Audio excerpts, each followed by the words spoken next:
بسم اللہ الرحمن الرحیم۔ السلام علیکم ویورز، آج کی ویڈیو ماہ محرم کی عظمت اور فضیلت کے بارے میں ہے کہ اس ماہ کی عظمت اور فضیلت کیوں ہے۔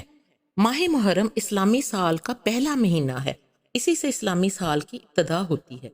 یہ ان 4 بابرکت مہینوں میں سے ہے جن کو اللہ تعالیٰ نے یہ کائنات بناتے وقت ہی سے بڑی عزت، احترام، فضیلت اور اہمیت عطا فرمائی ہے۔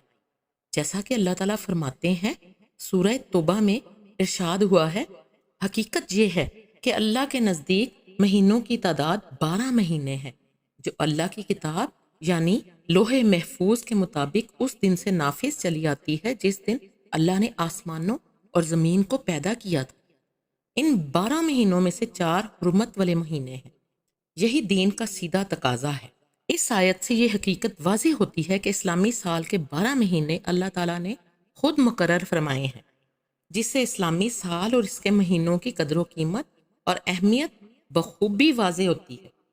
اسی طرح اس سے معلوم ہوتا ہے کہ ان 12 مہینوں میں سے 4 مہینے حرمت، عظمت اور احترام والے مہینے ہیں۔ ان کو اشہر الحرم بھی کہا جاتا ہے۔ متعدد احادیث سے ان 4 مہینوں کی تعیین بھی واضح ہو جاتی ہے، جیسا کہ صحیح بخاری میں ہے کہ حضور صلی اللہ علیہ وآلہ وسلم نے حجۃ الوداع کے موقع پر ارشاد فرمایا کہ زمانہ اب اپنی اسی حیت اور شکل میں واپس آ گیا ہے جو اس وقت تھی جب اللہ نے آسمان اور زمین کو پیدا فرمایا تھا۔ سال 12 مہینوں کا ہوتا ہے، ان میں سے 4 مہینے حرمت، عظمت اور احترام والے ہیں، 3 تو مسلسل ہیں یعنی ذوالقعدہ، ذوالحجہ اور محرم، اور چوتھا مہینہ رجب کا ہے جو کہ جمادی الثانیہ اور شعبان کے درمیان ہے۔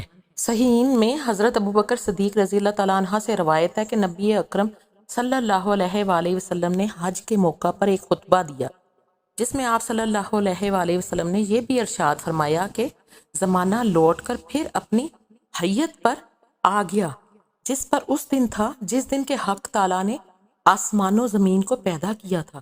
سال کے 12 مہینے ہیں جن میں سے 4 مہینے حرمت والے ہیں، 3 مہینے مسلسل ہیں، ذوالقعدہ، ذی الحجہ، محرم الحرام، اور چوتھا مہینہ رجب ہے جو جمادی الثانیہ اور شعبان کے درمیان ہے۔ امام مسلم نے حضرت ابو ہریرہ رضی اللہ تعالیٰ عنہ سے روایت نقل کی ہے کہ آپ صلی اللہ علیہ وآلہ وسلم نے ارشاد فرمایا، ماہ رمضان کے بعد سب سے افضل روزے اللہ کے اس مہینے کے ہیں جس کو تم محرم کہتے ہو، اور فرض نمازوں کے بعد سب سے افضل نماز تہجد کی نماز ہے۔ اس حدیث پاک میں نبی اکرم صلی اللہ علیہ وآلہ وسلم نے محرم الحرام کو اللہ کا مہینہ کہا ہے جو اس ماہ کی عظمت اور شرف و فضیلت پر دلالت کرتا ہے۔ نیز اس ماہ کے روزوں کو رمضان کے روزوں کے بعد سب سے افضل فرمایا ہے، جیسا کہ فرض نمازوں کے بعد نماز تہجد کو سب سے افضل قرار دیا ہے۔ نبی پاک صلی اللہ علیہ وآلہ وسلم کی احادیث اور قرآن پاک میں آنے والی آیات کے تناظر میں دیکھا جائے تو محرم الحرام مقدس اور حرمت والا مہینہ ہے، اور اس ماہ مبارک میں روزے رکھنے کی بھی بہت زیادہ فضیلت ہے۔ اللہ تعالی ہم سب کو صراط مستقیم پر چلائے اور ہم سب کی زندگیوں میں آسانیاں پیدا کرے۔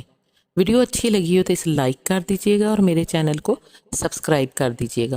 دعاؤں میں یاد رکھیے گا، اپنا اور گرد و نواح کے لوگوں کا بہت خیال رکھیے گا۔ جزاک اللہ۔ اللہ حافظ۔